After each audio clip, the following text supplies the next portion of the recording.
Hi, am I audible?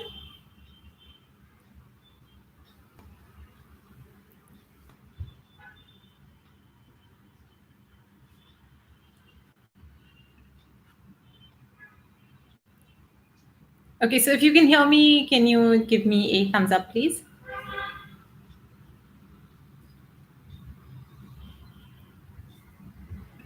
Awesome. Okay. So in this session, I think we should still wait for a couple of minutes for more people to join us.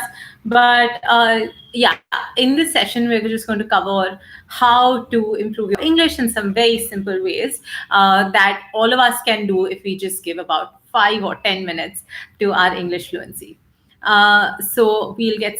If anyone has any questions, please post them on the chat, and I will try my best to answer all of them. Okay.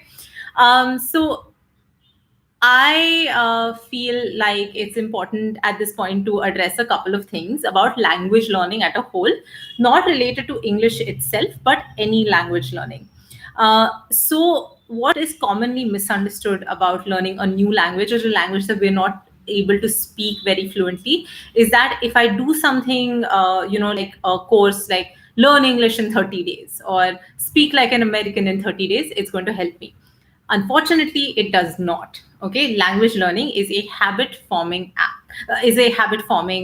process, which means that you have to do a little bit of it every day, and then you will see a remarkable change in your ability to speak that language. This applies to every language, irrespective of which language it is. So, in English's case, for example, if you want to improve your English fluency, you have to at least engage with that language for 5 to 10 minutes every day. All right. So, what does that mean? What does engaging with a language mean?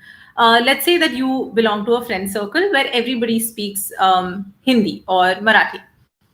Now, unless you're made to or forced to speak in English, there's no reason for you to speak in English, correct? So, what does that stop you from doing? It stops you from speaking on your own.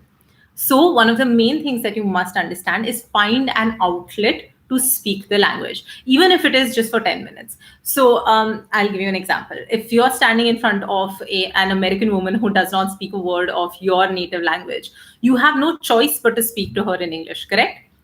And that's my point. Unless you force yourself to speak the language for at least 5 or 10 minutes a day, you will not see any remarkable change in your fluency.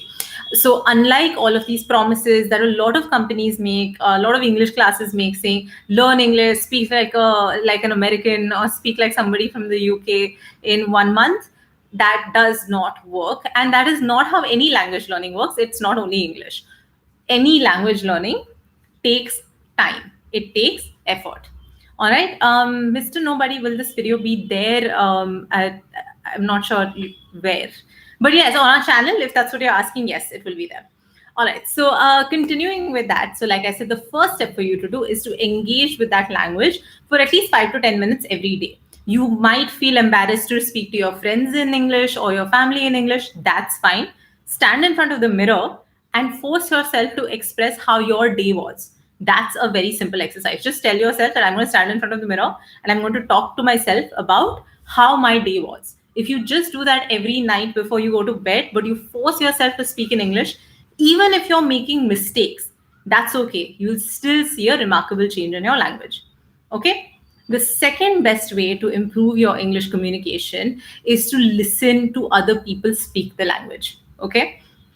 So a lot of times what happens is we watch English movies and we watch English TV shows on Netflix and Amazon and all of that, but we sometimes tend to listen to watch the dubbed version.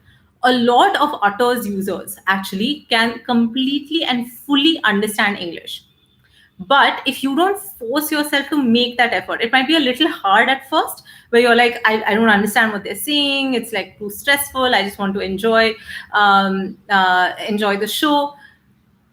Now, I understand that that's difficult, but try to do it. So try not to listen or to watch try to watch a TV show in the dubbed version. Try to watch it in the original English form. It might be tough in the beginning, but you'll get used to it.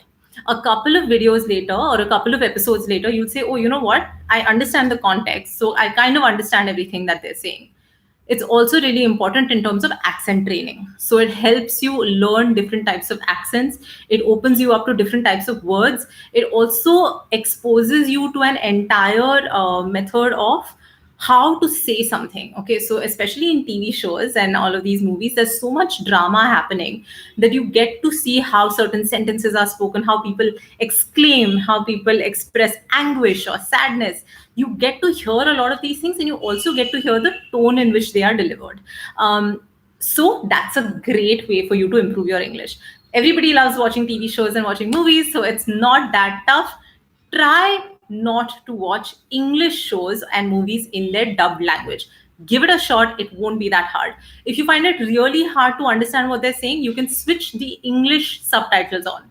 That is another form of learning, because you're not only listening to what they're saying, but you can confirm what words they are using. You can confirm what they're saying by reading the subtitles. So subtitles are also a great way for you to improve your English listening, and then your vocabulary and your intonation and whatnot. Okay, so two very easy methods we've seen now. One is right. So one is, of course, either like somehow forcing yourself to speak the language, and if you're embarrassed at first, you can speak to yourself in front of the mirror.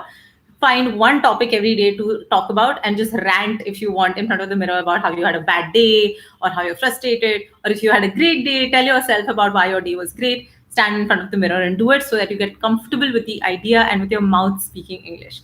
Second is, try to put yourself in a position where you're watching TV shows and movies in the original English language. It will really help. You can use the subtitles if you want. Another suggestion that one of the commenters has said right now is speaking to customer care. So this is actually, I wouldn't suggest it. That's because a lot of the customer care in our country, they don't speak English too well themselves. So unfortunately, if you do call customer care and if you still choose English, they'll still speak to you in Hindi. So also, these are people who are employed, and if you're just using them to try to speak English, you're kind of wasting their time. So don't do that. Okay, don't try to make somebody else pay the price for your English learning. Don't call customer care.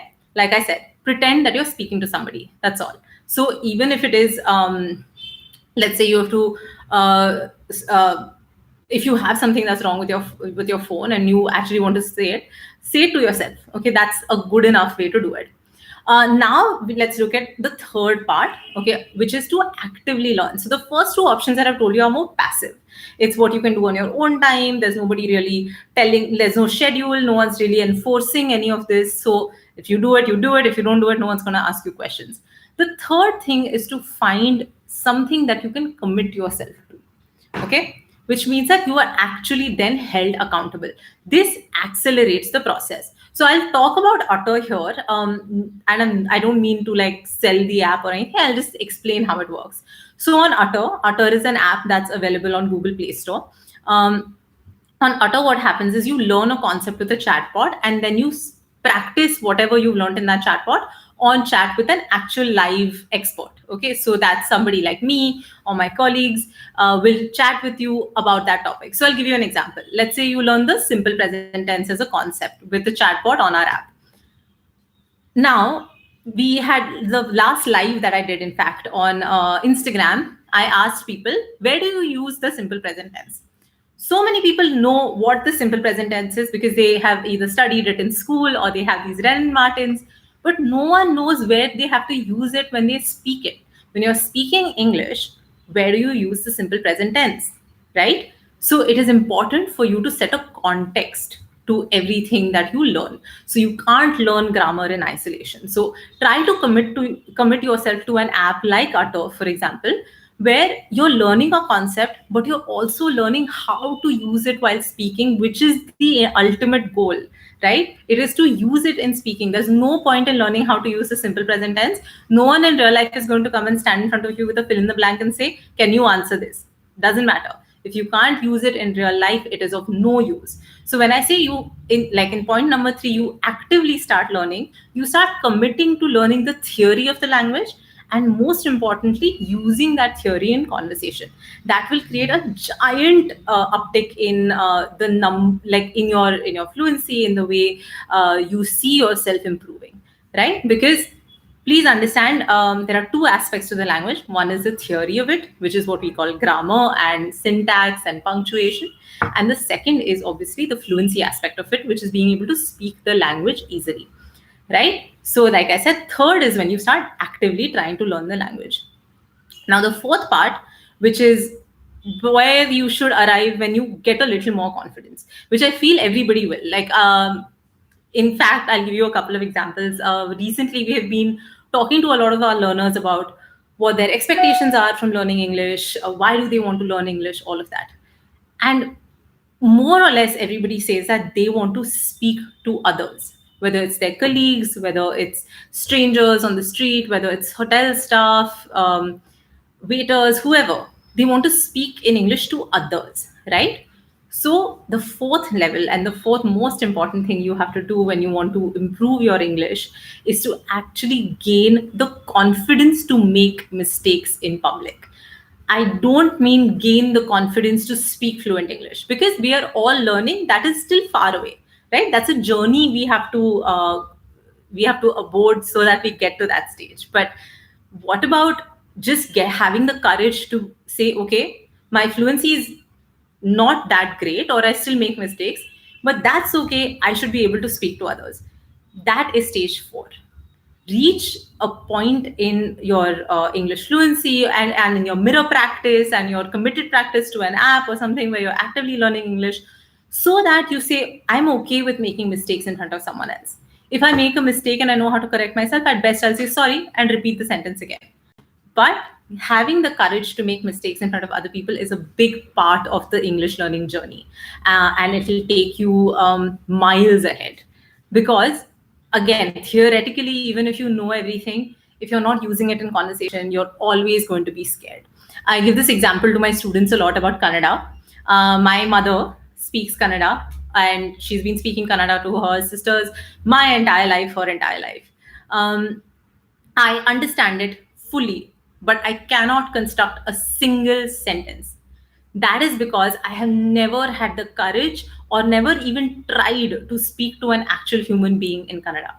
And if you keep learning theory, if you keep listening, but you never actually speak to somebody else, you will be just like me where Kannada is concerned. It will all be in your mind. You will understand everything. You'll be able to watch shows and all of that, but you will never be able to speak the language, which is why it is really important for all of us to understand that English learning and the fluency and the strive to become fluent in English comes with courage, the courage to make mistakes while we're speaking to others.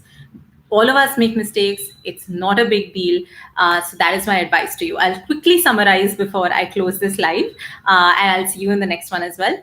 Step one, create some kind of regime where you speak the language at least for 5-10 minutes a day. It could be with yourself in front of the mirror. That's good enough. Make mistakes. It's okay. That's fine. Step two is, what did I say step two was? Right, to watch movies and TV shows in English without watching the dubbed versions, and of course, if it's difficult, to use the subtitles. But don't switch to your native language. Don't watch the dubbed versions of your favorite TV shows and movies. Let them be in English. Watch them. It might be hard at first, but you will get used to it. Give yourself some time. Number three is when you reach a stage when you're actively trying to learn the language. Here, I would definitely ask you to try Utter, because I feel like it's a very good balance of not having too much pressure of a schedule. The price is very low. You don't have to commit too much time, but you're also learning seriously now. So there's an element of seriousness that you add to your English learning journey. And the fourth part is, which I said, get to a stage after you start actively learning, let's say on an app like Utter, which is a more serious platform. Stage four is gain the courage to make mistakes. You will make mistakes and it's okay, but that is the most important thing you must know. All right, I'm going to wrap up today. We'll kept this a quick session, only 15 minutes. We will be back with more people to talk to you about how to improve your fluency. And not only that, but also more detailed subjects like business email writing and speaking to your bosses, or other skills of the English language that you must know. We'll try to do these lives more often. This is something that we're going to give a shot. We've done this on YouTube for the first time. We do it very regularly on Instagram as well. I hope you liked it. Please leave us your comments and we will try to address them as well. Good. It was nice interacting with how many people were here. I hope to see more of you all in the next one. Thank you.